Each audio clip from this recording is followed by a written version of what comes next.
guys, I'm Nancy and welcome to my kitchen. I am so excited and super happy that you guys are all here today. We're making a Chinese chili oil that's out of my book, 101 Amazing Uses for Cinnamon, so I'm super excited for that. This is something that I grew up eating and we would buy it from the store sometimes, but we would also make it, and it's actually pretty simple to make. It just takes a couple of spices. You can find them in your Chinese grocery store, and some oil, and it just like is so good on pretty much like any dish, even like non-Asian dishes. I totally recommend. And we'll be pairing that with this, my like ultimate comfort food. These are sticky rice cakes.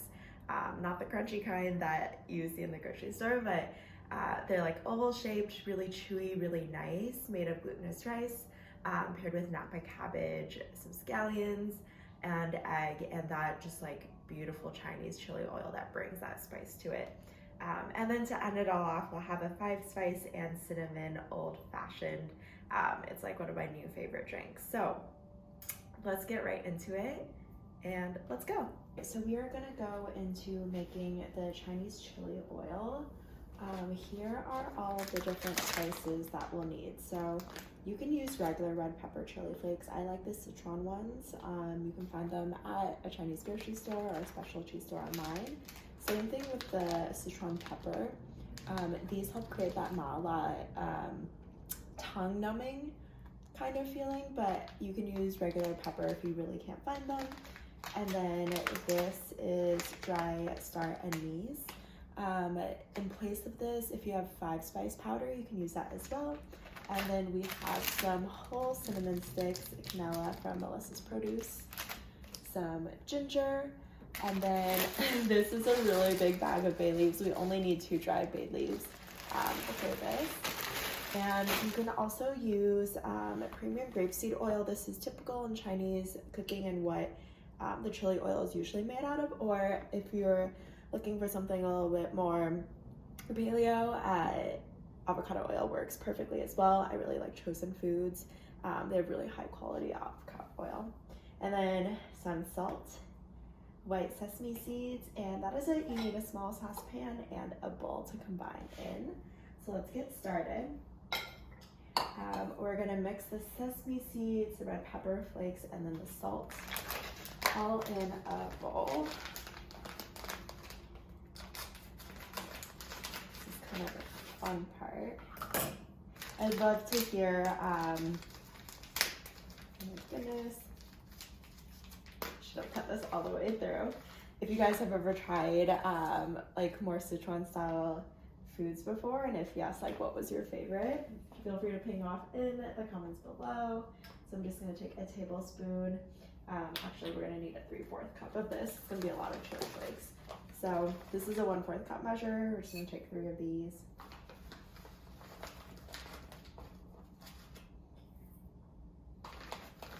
It smells so good. It's like making my eyes water a little bit already. All right, so this is 3/4 cup. Set this aside. And then we're gonna take the sesame seeds. I'm just gonna take this little top off. And then we're gonna take 3 tablespoons of this. So this is roasted white sesame seed. And this gives it a really nice texture with the chili flakes as well. And this calls for a teaspoon of salt. I honestly always just eyeball it. So I'm just gonna sprinkle some salt in here. This is the Redmond's red sea salt, real sea salt. All right, so kind of just shift that, set aside. So I'm gonna take my small saucepan here, just a regular one, and I'm actually gonna use the avocado oil. So you're gonna do 1 1/2 cup, either avocado or grapeseed. I've seen some people use coconut as well, so you can go for that. Just be aware that all different oils have different heating points. So really keep an eye out as the oil starts to bubble when you're simmering it. So that's 1 cup, and then I'm gonna fill this up halfway, and that's another. All right. Then I'm gonna take 1 cinnamon stick and 5 whole star anise. Some nice big cinnamon sticks. There are different types of cinnamon as well. You'll see that in my book. Chinese cinnamon is a little bit different than other types of cinnamon, but they all work. If you don't have an actual stick, you can use a tiny bit of cinnamon in with the dried goods as well. It's more just to give the oil some like infusion and like super subtle flavor. It doesn't taste like super like cinnamon, to be honest. All right, and then we're gonna take 5 of these. This, I feel like we should just smell it. It smells so good. And this is really classic in Chinese cooking for braising meats. 4, 5, but don't eat these. Definitely like leave it in the sauce and then take it out and go type of thing. And then here we are with the 2 bay leaves. I just let these dry a little bit, so these were fresh and they are nice and dry. So I'm gonna put that in there. And then also we're gonna need a tablespoon of fresh ginger. So I'm just going to mince that really quickly, taking my ginger knob. You can also leave it in like slices if you're gonna put it in here, or since we're gonna put it in there. Save you a little bit of time. That's what you're feeling, and then just take it out at the end, or if you want to keep it in, that's when you want to mince it a little bit finer. I'm just gonna take about, this is 5 pieces, about a tablespoon. I'm just gonna pop it in here instead of mincing it this time.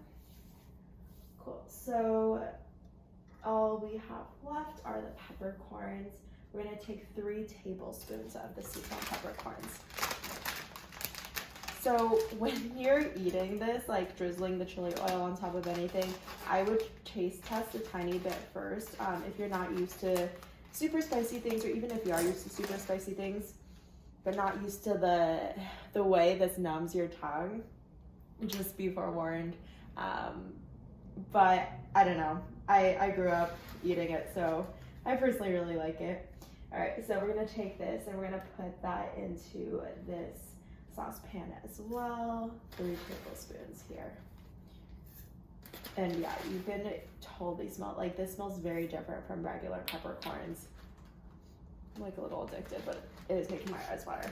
All right, so once we have all of this, we're just gonna take that and put it on the stove over there, simmer over medium heat. So let's head over there. All right, so this is simmering over medium heat right now. I'm going to wait until this begins to bubble, and once it starts to bubble, I will turn down the heat a little bit, so it's a simmer and simmer for 30 minutes. You guys can feel free to pop in the chat here. I'm just gonna skip ahead to the next step just because I don't want you to have to wait around for 30 minutes just watching this boil. If you have a thermometer, this is a tip. I would just check to see the temperature. You don't want the oil to burn at all. Generally around 200 to 225 is a great temperature for it. So you can see this is starting to bubble. I'm going to turn this. This was super quick. That was probably around like less than 2 minutes. So I'm going to turn the heat way down to simmer and just let this keep on going for 30 minutes. So here is the mixture that we're going to pour the oil over later. My oil is down at a simmer on the stove. I'm going to set a timer for 30 minutes from now. But while we are here and waiting, first I'm going to clean up all this off camera, but we're going to go into making our old-fashioned just to save you some time and so you can drink it while you're waiting for your oil to infuse and cook. Yeah, so let's get into that. So here is my home bar, and now your kitchen should be all clean. It should feel so good. And let's get into making one of my favorite drinks. It's an old-fashioned. So we have some nice Japanese whiskey here. This is a really affordable one. Of course, use any whiskey you prefer. I just love Japanese whiskey. Anyway, yeah, so we are going to be using some of the spices that we used in our chili sauce. So this is the dried star anise. And then, of course, our canola, our cinnamon sticks. So I actually like these for a little stirring action in pretty much anything, but as you've seen, really great for mulling wine, really great for like infusing in anything since they are whole, so the flavor seeps out of them a little bit slower. The other things that you'll need, if you have an orange, you can either use orange zest or the recipe that I was loosely basing this off of uses actual segments of oranges. So this is just a little cutie, a little clementine. Honey or simple syrup, maple syrup, any type of sweetener works. This is 5-spice powder, so this will give your old-fashioned a little bit more of that flavor since these really won't infuse into the old-fashioned as much. Some ice, and then let me just get this, some orange bitters as well. Yep, so here are some orange bitters. All right, so super simple. All you need is a muddler. So this is what it looks like. You could probably use also like a spoon or a fork. You don't have one. And then a shot glass as well. One of these. Not a shot glass, but you know what I'm talking about. All right, so this is one of the nice whiskey glasses I like, but I actually prefer going in with a mason jar just because this allows you to get everything in and like muddle it super easily. So I'm gonna start off by peeling this orange real quick. You can also, of course, just use orange zest and just zest some orange in, or use a vegetable peeler and peel the top section of an actual orange, not like clementine, off and have the orange peel in there. That will give you that orange flavor as well. So I'm just gonna take probably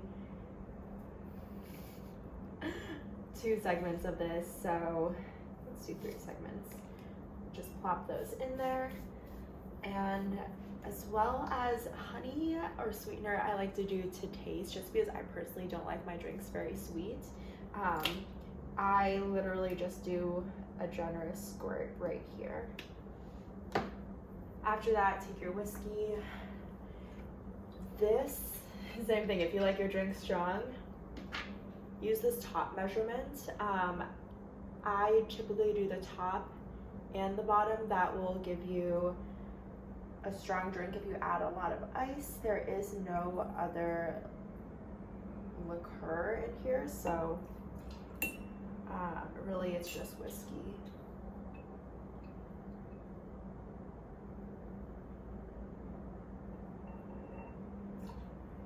All right, so now that we have that,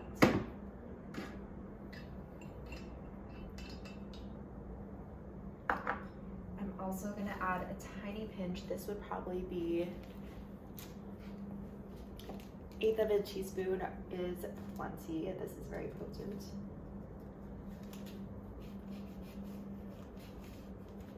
Again, if you can't find 5-spice powder, totally okay. There is a recipe for it in the book. It's a mix of a bunch of different powders, essentially, that you probably have on hand. It just up-levels the taste a little bit, but totally not necessary. All right, take the muddler. We're just gonna squish it.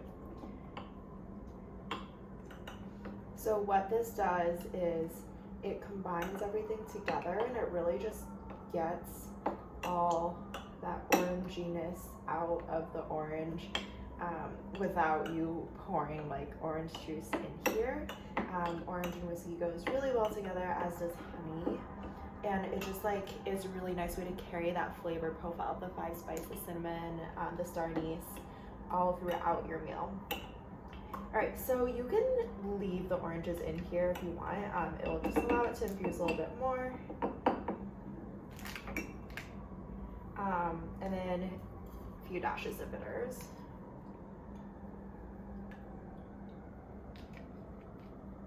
All right, so take the star anise. I like 2. They're really pretty. Take some ice. If you have big ice cube trays. I really like those for whiskey because then the ice melts a little bit slower. I like to take a half tea portion of ice because, like I said, this is a strong drink, so it will melt down. And then take your cinnamon stick. So I'm just gonna use this, stir it in here, stick it in here. I would wait for this to melt down a little bit and not have that break anything. But essentially, once this all melts down, you still have the ice in there, you have the cinnamon stirring stick, you have the star anise. You can just let that sit in there and you just have your old-fashioned right here. Really enjoyable, nice for winter, nice for pairing with any type of Asian food. Yeah, so here it is. Oof, I can smell it from here. It's a lovely drink. I had it on Christmas. We had this like duck with sticky rice that my roommate made. It was so good. Yeah, I would love to hear what your guys' drink of choice is. I feel like it's been like happy hours all over the place, Zoom happy hours, because we're staying safe. So I've seen my coworkers get really inventive with different types of drinks. So if you need one, here is one. I think the star anise makes a really pretty little touch in here. And again, you can take the orange out if you don't want to look at the orange pulp in there. Otherwise, it'll just continue infusing out of there. So let's go check on our oil. It should be just about ready in probably another like 15 minutes or so. So again, do another clean, sip on your drink, and then we'll start to get the ingredients for the actual main dish, the chao, which are the sticky rice cakes. I'm filming this on New Year's, which is really special to me. It's one of the meals that I associate with family and with the start of a new year. So really excited to share that one with you all. All right, cheers. All right, so this was 30 minutes. You see it is still slightly bubbling, so I'm gonna go ahead and turn this off.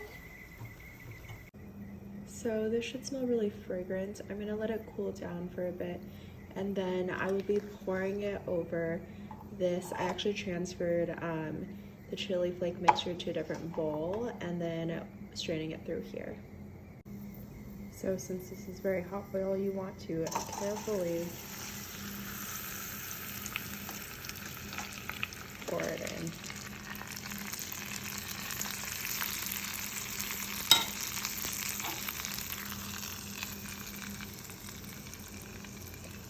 And yes, this is why it's super important to use a heat-safe bowl. I'm gonna let this cool, and all you have to do now is transfer this into a jar and store it in the refrigerator for up to 3 months. So here we are prepping the ingredients for the chao, again, which is the pan-fried sticky rice cake is how I translate it. So you need some sticky rice cakes. You can find this in any Asian supermarket.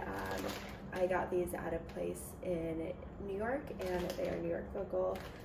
But yeah, Chinese supermarkets, Korean supermarkets, you want to look for the ones in this oval shape. And ideally the ones that are fresh, because then you won't have to rehydrate them, which takes time. All right, so, and then I already have some extra sliced ginger from when I was making the sauce. We're gonna go ahead and slice this big old head of napa cabbage. You need 4 cups, which, you know, roughly translates to my cup. I'm sure it's still dirty, I should wash that. So, cutting the butt off of that. And it depends on whether you like the more leafy part or the more like crunchy part. I like to get a mix of both, but I'm a leafy fan. So I'm just gonna cut this pretty finely. You want it a little fine, or else it's gonna take a long time for it to cook. Napa cabbage, it's one of those things. And just keep chopping this way. So I'm just gonna go ahead and chop the whole cabbage and then essentially pick out the parts that I want. The cutting board is clearly too small. And you won't need to use the whole cabbage. You'll have a lot left over. I tried to pick the smallest one I could, but napa cabbage is known for being big. The Chinese translation of it, da bai cai, is literally like big white vegetable. So it lives up to its name. They're not wrong about that. But as I'm cooking, I spoke about the New York local stuff. I'd love to hear where you guys are tuning in from. I am here in Brooklyn, New York. I moved here from California, LA area, Santa Monica, and San Diego in October. So if you guys from any of those areas, you know, say hi. Hi to the cities for me. All right, so cool. Here is our giant napa cabbage. So again, we will need about 4 cups. I am going to take this place pan. I'm actually just gonna store. No, I'll put this in another bowl. Okay. So 4 cups. If you want to see, 1 cup packs about 1 handful. So 1 cup, about 1 handful of cabbage. So if you want to keep that in mind, I would just take 4 handfuls at various parts. So like whatever part of the cabbage that is calling to you. Again, these parts will take a little bit longer to cook since they are near their stems, but they are a little bit more crunchy, which gives it a nice texture. The leaves mix well with the sticky rice cake. So I like to take largely leaves. I'm just gonna take 1 more. So like 2 from the end, 2 from the middle, and set this aside. And we're gonna take all this cabbage. We do not need it anymore. So let's set that aside as in front of me as well. And we will also need 3 scallions, but we can cook that a little bit later. All right, so let's go ahead and chop up the garlic as well. So we will need 3 cloves of garlic. If you're not a fan of chopping up actual garlic, me either. I don't like it when my hands taste like garlic, smell like garlic. You know, same thing, right? You can use minced garlic or garlic powder.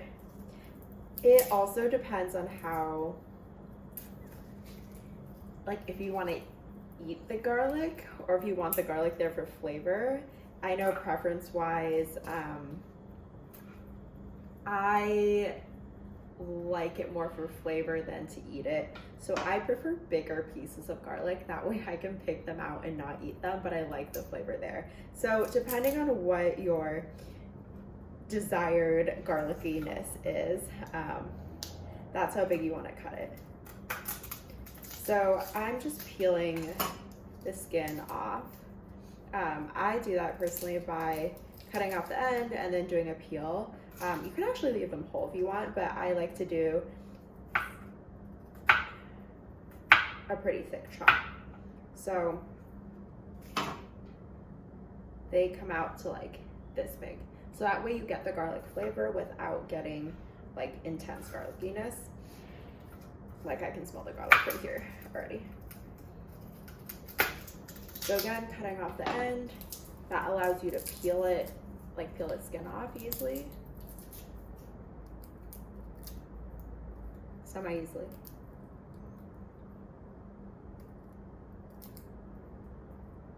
You can also do a slight squish of it. It allows you to pop the skin off easier as well. So if you want to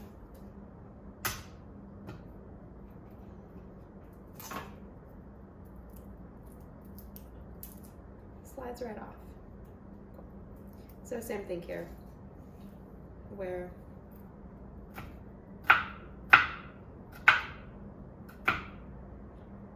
do a pretty rough chop. Also, my knife skills. I feel like Gordon Ramsay would yell at me, so they're not, I don't know. What are your guys' opinion on knife skills? not my knife skills, just knife skills in general. Is it something you've learned, something that you like take pride in? If you're like, if I can chop it, it's good. That's kind of where I'm at. Or it's like, I don't know, I can chop it, it's good. All right, so we have our rough chopped garlic and ginger that is gonna go in the stir fry a little bit later. So just have these here. I'm just gonna throw away the butt of the cabbage. All right, cool. So we will also need eggs at some point. These are 4 eggs. I'm gonna beat them together in this bowl. But now I'm going to make the sauce. So for the sauce, I am gluten-free, so I'm using coconut aminos. You can also use soy aminos if you're gluten-free but not soy-free, or you can use regular soy sauce or gluten-free soy sauce. There are so many options. I just like coconut aminos. So this is Chinese black rice vinegar. So it's different than regular vinegar in that obviously it's very dark, but it is very potent and brings just such a nice flavor to any Chinese meal, especially the dumplings. Totally recommend it with dumplings. And then this is some gluten-free oyster sauce. Oyster sauce is just great. Nothing else to say about that. All right, and then we are also gonna take the chili oil that we have previously used, cooked, made, and put that in here as well. So for the sauce, we're gonna need 2 tablespoons of the coconut aminos, and I feel like comes with that. You can always add more to taste if you're craving something a little bit saltier. Oh my, it's gonna take forever to come out, isn't it? Yeah, we're just gonna pour from the top. Pour it from the top. All right. Big fan of, I was gonna say big fan of speed, but that sounds weird. All right, so 2 tablespoons of this, and we're gonna take 1 tablespoon of the gluten-free oyster sauce.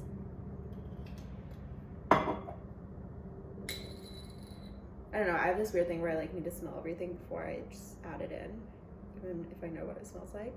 Kind of like a nice way of reconnecting senses to food.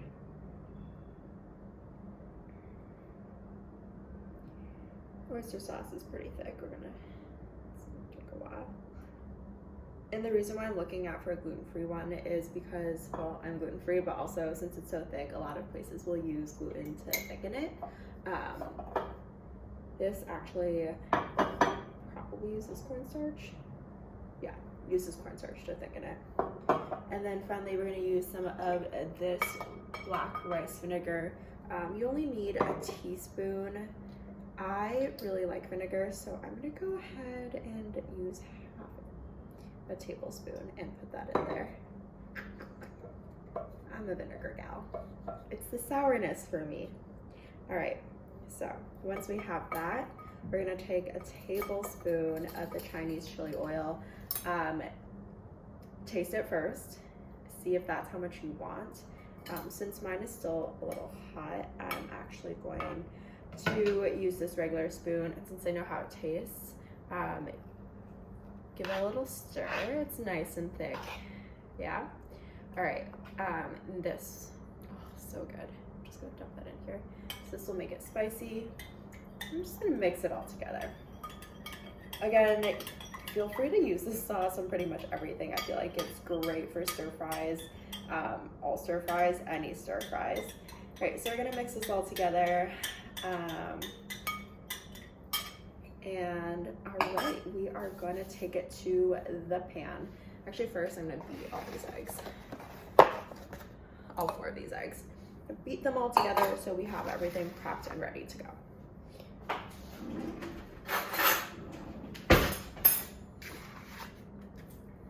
This cabbage is really in the way, but I don't know what to do with it because it is so large. All right, anyway.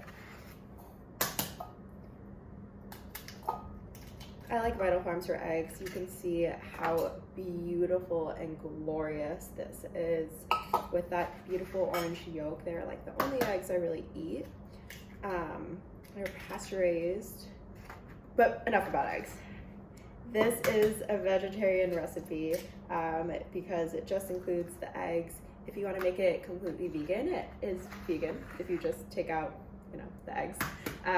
And you can also add fun things to it. You can add Chinese sausage, you can add ground beef, ground pork. I feel like that's a typical Chinese go-to.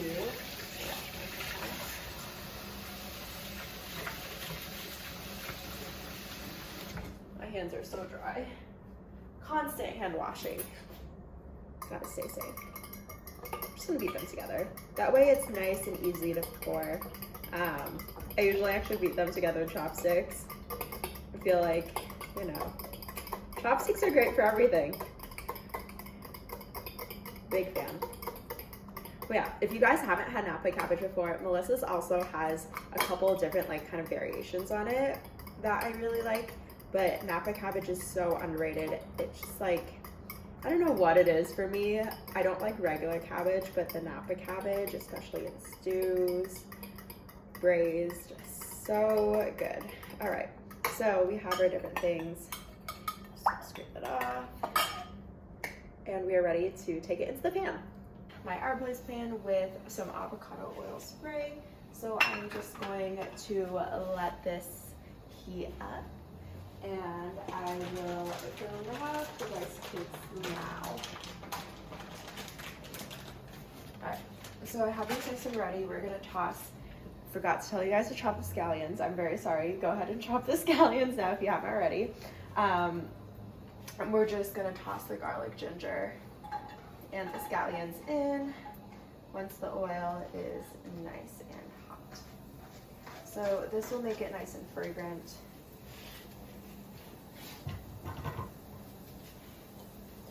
Just gonna grab the sauce too while I'm here.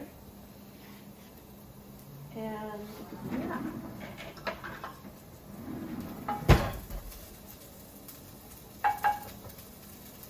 Let this cook until the garlic is brown. So this may take a bit. I'm gonna turn the heat down. It is pretty high right now. And I'm actually gonna put the cover on. Just let that brown in there. All the goodness.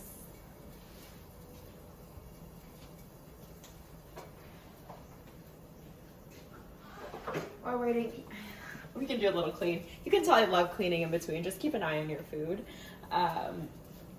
Yeah, if you guys haven't tried the old fashioned yet, let me know how you're liking it. Let me know if you've made another one. Yeah, I can imagine it'd probably be good with like another type of liquor as well. Maybe like a mezcal would be nice.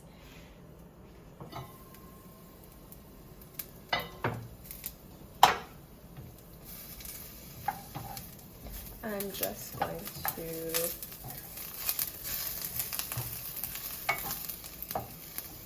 move it around a little bit. It's starting to get there. It's starting to get nice and brown. You should be able to smell the like good garlicky smell coming out now.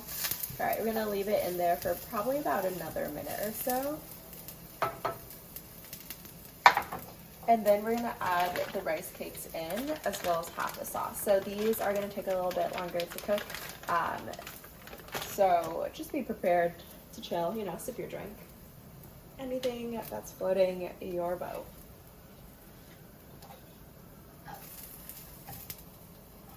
Are you guys big garlic fans? I used to.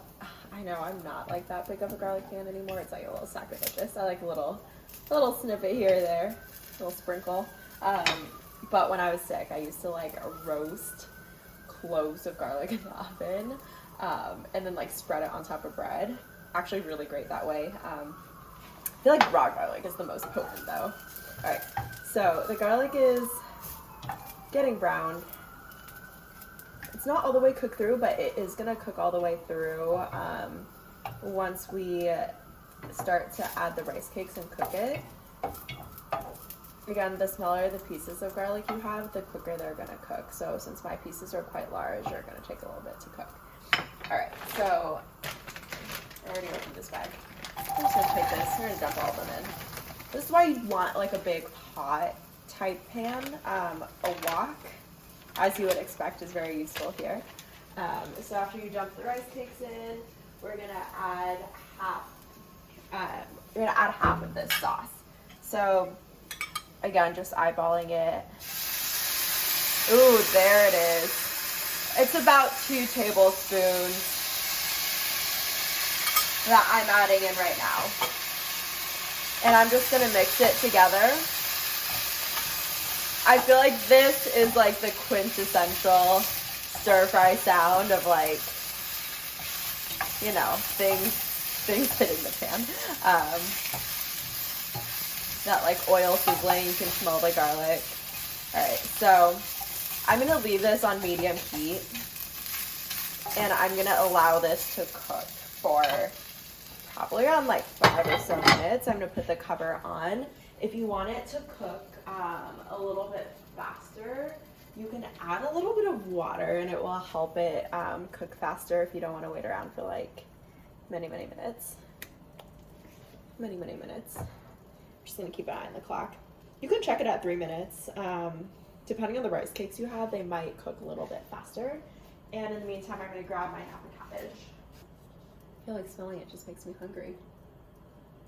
Yeah, if you guys have questions, feel free to pop them in the comment section below. I will be answering those as well.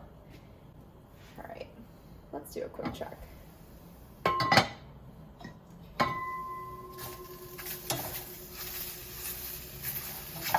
All right, they are starting to cook through. They're getting a little bit softer, so you'll know when they're cooked through when they're soft and chewy. So I would give these another minute.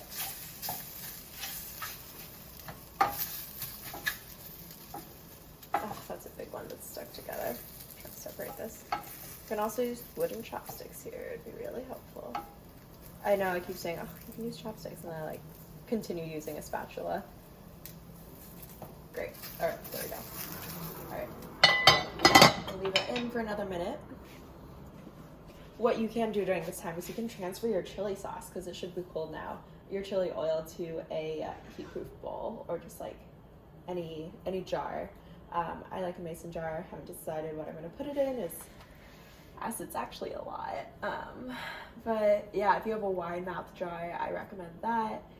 Makes it a little bit easier to scoop out of. Also, wide mouth jars in general are kind of nice. All right, so it's been a minute. Yes, these are pretty much cooked through. These are quick rice cakes to cook through, which is great.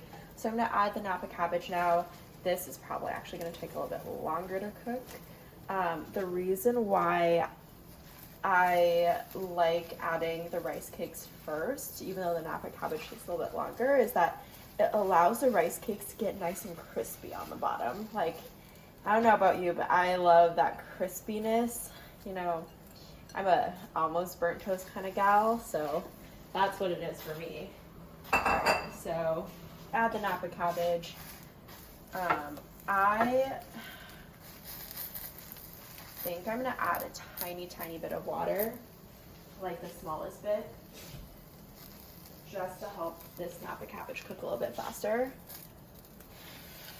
And then I'm gonna put the lid on. Ooh, I'm gonna put the lid on for about another minute before I add the eggs.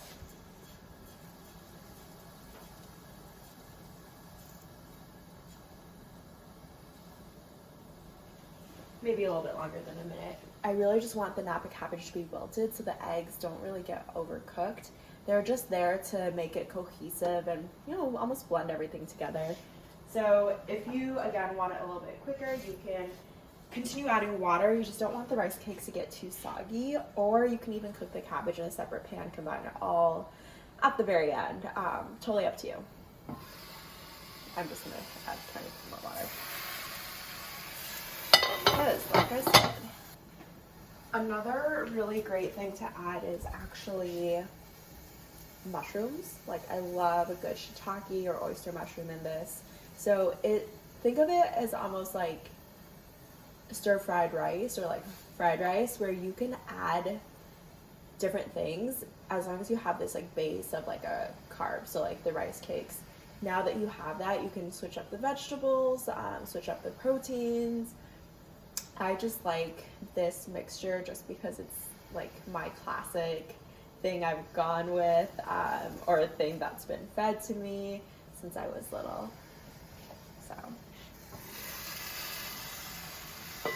It's also a really great, I don't know if you guys like lift or do endurance sports, but I used to swim growing up. And so I always like really wanted to get veggies in, but I also really needed to get carbs in. And it was really boring eating pasta every single night, eating rice every single night. So this is a great, pretty carb dense meal, not gonna lie. This is made from it's just made from rice and water, but packed rice and water. So there is a lot of rice in it and therefore a lot of carbs. So if you are carb loading, if you're trying to get a higher number of carbs in, it's a great meal to have. It's also just really filling, so you don't really need a lot to keep you going. So you can see the cabbage is not quite wilted yet. It's getting there.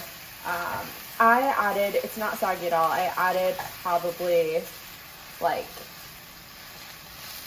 a 1/16 cup of water. You can kind of eyeball it. I probably should have added a little bit more oil is what I should have done. But yeah, so like at this point you can take the cover off, kind of mix it around with your spatula or your chopsticks or what have you.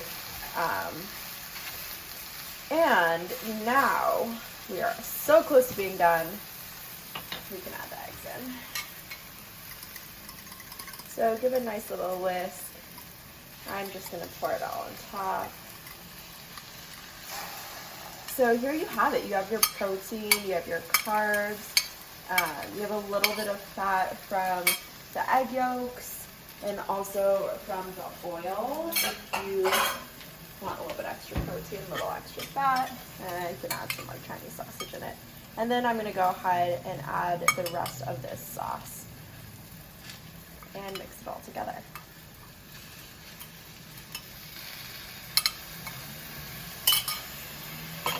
At this point, you can actually turn the fire off, the heat off, if you don't want the eggs to get too overcooked. Guys, no promises that this looks pretty, but I do promise you it tastes really freaking good. I feel like this is like home style Chinese cooking in a pan. Though like it just, don't think it always looks very pretty. In fact, often doesn't. It's just a bunch of things together. But I do think for taste, 10 out of 10. Like I just ate and I'm hungry already. I'm probably gonna eat this for the next 2 meals.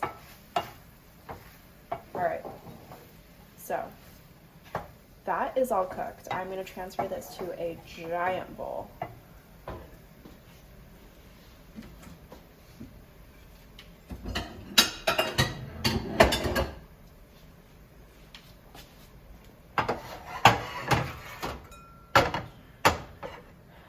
The hardest part is holding the pan and transferring it. I am so excited for you guys. I hope you're cooking along, or at least making a grocery list and running out to buy this later.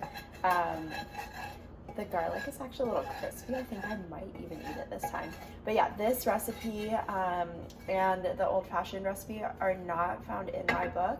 The Chinese chili oil recipe is, but you can see it's super versatile. You can add it to pretty much anything. Avocado toast is one that I've had a lot of people ping me about that they like adding it to. All right, so here is the finished product. Look at that, so good. All right, you can see this is still steaming, so good. Great for a potluck. This is ready to be transferred, and then we have our old-fashioned here as well. Hi guys, I hope you enjoy. Thank you so much for coming along with me on this journey, for being here, and I hope you have some delicious food, or at least some ideas for some delicious food, or at least just like watching me cook some delicious food along the way. I know I personally cannot wait to eat this. So again, here are the sticky rice cakes, stir-fried with egg and napa cabbage and the Chinese chili oil. The Chinese chili oil itself, and then we have the cocktail as well. I actually just put mine in the fridge because it is 2 p.m. here and I am not drinking at the moment. But anyway, if you have any questions, feel free to pop them down below. I will be staying on to answer any of them. And also feel free to DM me on Instagram at nancy.lin.chen, and I would love to chat with you there as well. Again, thank you so much. The Chinese chili oil recipe is in my book, 101 Amazing Uses for Cinnamon, so I cannot wait for you to check that out, and have a great rest of your day.